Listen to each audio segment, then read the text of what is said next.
So, yung babasahin ko po na siya nagtanong but actually marami siyang kapareho na tanong kaya ito yung pinili natin na mga sagutin, no. From Sil Molitas Mayonis Dangbis. Sir, is it true that you will receive 5,000? You should work for the barangay in 10 days. Ang answer po, iba po yon, isang programa po yan, yung Cash for Work ng DOLE, no, yung tupad. So meron talagang regular program po yan kung saan magtatrabaho ka for 10 days at meron ka pong makukuha. Pero ang pinag-uusapan po natin na 5 to 8,000 pesos, depende kung anong region ka nandun, yan po, walang work component yan. Anong trabaho nyo kung mabibigyan yan? Stay at home. Yan po ay para sa subsistence, para nga mag-survive tayo, mabuhay tayo, no? So, ang sagot doon, Sil, ibang programa to. Siguro I'll just have a visual aid. Ililista ko lahat ng mga programa ng gobyerno. Pero para hindi po kayo malito, isantabi nyo muna yung ibang mga programa ng gobyerno at etong 5 to 8,000 muna ang ating pag-usapan, no? So, yung 5 to 8,000 po, ang makakakuha niyan, 18 million Filipino families. 18 million Filipino families, no? Out of 24.6 million.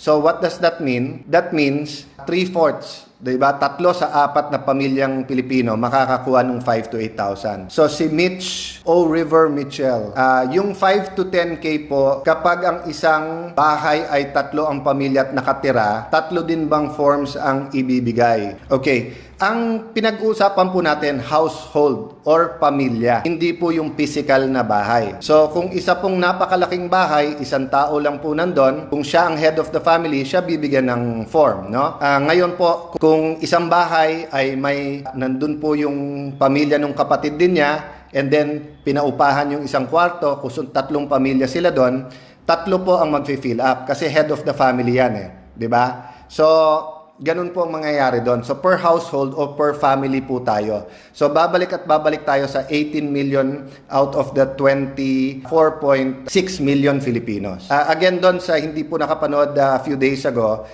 yung 6.6 million po, yun yung formal sector po natin. Yan yung nagtatrabaho po sa private na may SSS, nagbabayad ng income tax. Yan po mga nasa gobyerno na merong pag-ibig and everything, no? So we're talking about the 18 million na mamaya babasahin ko sa regulasyon ng DSWD kung sino-sino ang babaksak or papasok dun sa 18 million families. So third, from May Toriaga Largo. Hi po, Sen, watching from Doha, Qatar. Ask ko po kung maka-avail ang pamilya ng OFW doon sa sinabi niyong financial assistance, no? Okay, himayin muna natin po kasi baka magtaka po yung iba kasi meron po tayong mga OFW na mga well-to-do. Ibig sabihin po, medyo mataas ang sweldo, maganda trabaho, malaki bahay, may savings, no? So, hindi po kasama yan sa 18 million families. Pero meron po tayong OFW na kahit malaki kinikita ay natanggal sa trabaho ng ilang buwan na, may separate programa para sa inyo yan, no? Yung mga at saka yung mga Filipinos in distress overseas, no? And I think we should discuss the programs and maybe I'll ask you, Sara, to discuss the programs ng DFA and then dapat ma-discuss din po ang programa ng DOLE, OWA at POEA. Magagaling naman po yung mga nandun, no? So, yung pamilya na OFW naman na nandito po, diba, hindi lahat po yan mayayaman. For example po, yung ibang domestic helpers natin sa abroad, let's say Hong Kong, they get between 20 to 25,000 a month buong pamilya na yon, di ba? And sometimes hindi pa buo napapadala kasi kailangan din ng living expenses nung OFW na nasa abroad, di ba?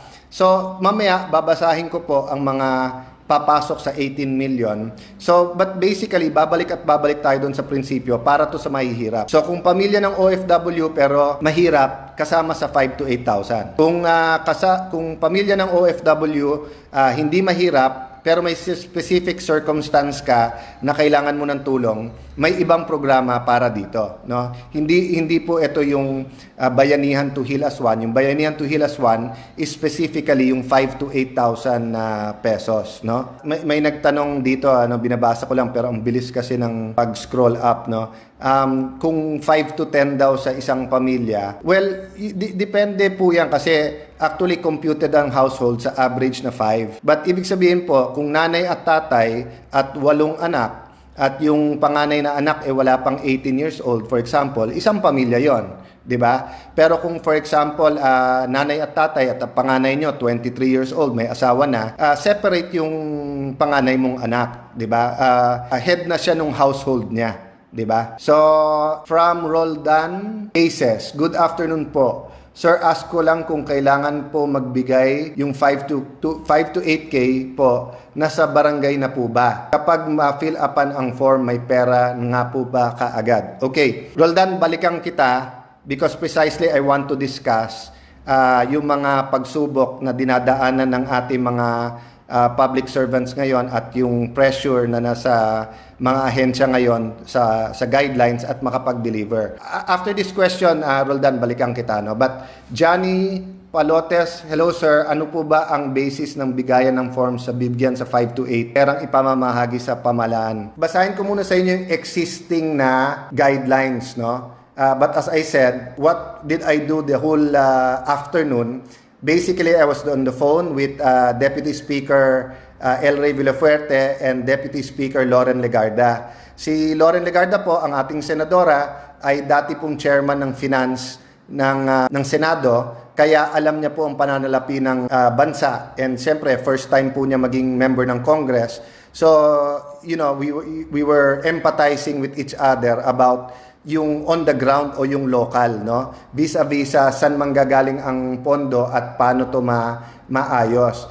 So basically, I was also on the phone with DSWD, USEC ng DSWD, and for a few minutes ang isang USEC ng Department of Finance para to compare notes, no? And pabalik-balik po kami, no, na about the guidelines, and I'll answer that yung kay Roldan. But dun po sa huling tanong, so eto po, beneficiaries, senior citizens. Anong requirement niya? Yung office ID niya from OSCA, yung OSCA ID niya. Persons with disability, ano ang kanyang proof? Meron siyang certification. I think may IDs din yan sa bawat syudad nyo, no? Okay. Pregnant, lactating women, certification from the Rural Health Unit or birth certificate of child if available. Solo parent ID or certificate of employment separation or suspension of work, no? Overseas Filipino in distress, valid passport, yung ano lang po, yung page lang nung passport, yung bio, yung may picture at pangalan, no? Proof of departure, overseas employment certificate, etc., no? Homeless families, indigent, indigenous people, and vulnerable group. Ito, certification ng barangay lang, that they are homeless or belonging to vulnerable groups or from CSWD. Yan yung city, di ba? DSWD is Department of Social Welfare and Development. So CSWD is City Social Welfare and Development Office, or MSWDO, which is yung municipal, or yung PSWDO or provincial, no?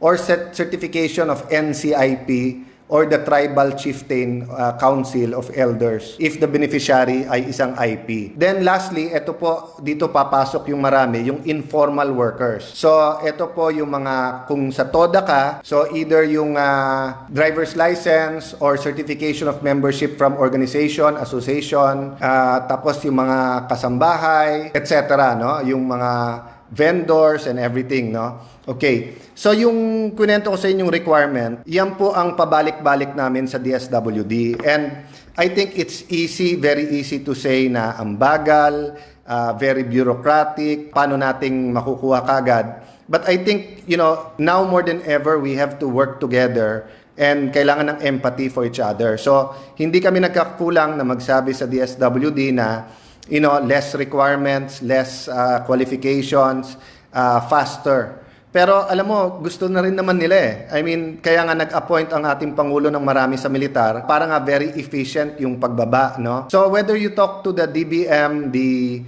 Department of Finance, DOLE, DA, DSWD, gusto naman nilang mapabilis eh. But that's also why we have an oversight committee. Pero kami sa House, hindi na namin hihintayin na mag-hearing pa kasi mag-hearing yan soon. We offered ourselves na. And to be fair sa DSWD, araw-araw ang pag-uusap, pabalik-balik yung papel. But of course, trabaho nila to, may executive, parang advisory committee kami or parang yung oversight powers, no? So, what I told Yusek Amy kanina is that, no, let's just have the same frame of mind. Na ano yung frame of mind? One, pera ng tao yan, the soonest na makaabot sa kanila, the better. Oh, so, agree lahat doon. Secondly, the less requirements and less na ilagay mo sa guidelines, better. So, kung makikita nyo, and now I'll go to the last question, no, yung sa Roldan cases. Ask ko lang kung ilan po mabibigay sa 5K sa barangay po, nasa kanila na ba ang pera. So ganito po proseso, no? So in-identify ng Secretary of Finance or Department of Finance saan kukunin ang pera together with the DBM. The DBM will download it. As soon as makuha ng DSWD yung pera o yung dinownload, pinasa ng DBM, yung 4.4 million Filipinos na kasama sa conditional cash transfer, yan po ay may mga cash cards or ATM, no? So, madali nila makukuha. Yan ang pinakamadali. That's why kung may nakikinig po both sa DBM at DSWD, I think pare-pareho tayo ng iniisip. The faster we do that, at least 4.4 out of 18 million, hawak na nila yung pera nila. So, yan po kasi meron silang monthly talaga na binibigay sa beneficiary ng 4Ps. So, bali, idadagdag lang nila. So, kung ang usual mo tinatanggap, 2,000, at taga Metro Manila ka, 8,000 ang ibibigay sa'yo, dadagdagan ng 6,000. So, 8,000 makukuha mo. So, if you're from another region, for example, nang ibibigay 6,000, and you're receiving 1,500, dadagdagan lang ng 4,500 para maging 6,000. So, Roldan, wala pa sa barangay ang pera, wala pa sa LGU. So, ang mangyayari nun, magkakaroon ng Memorandum of Agreement between DSWD at yung LGU, whether province, city, or municipality, and then yung barangay actually ang iikot. So, if you ask us what are we recommending, we're recommending na pag inikot yung form, kasama na yung representatives ng city, ng barangay, ng homeowners, kung may social worker na pwede kasama at police, para pagka-fill up, dun na yung evaluation. Kasi kung iuwi pa sa barangay, i-encode pa yan, iiwan sa bahay nyo yung form, babalikan pa yan, tatagal eh, di ba? But remember, it's not that easy to fill up the forms when you're not filling up for yourself lang. I showed you the form nung isang araw, di ba, na yung form po na yan, pati nung lahat ng kasama mo sa pamilya mo at kung may sakit sila o ano. So, some are telling me na baka malamang mangyari dyan, iiwanan nila ng barangay sa bahay, pipick up in the next day. So, pwede din po yon. So, but sana, pag pick up the next day, dun na rin ang evaluation, on-site evaluation na nung city at saka ng barangay, no? Para masigurado na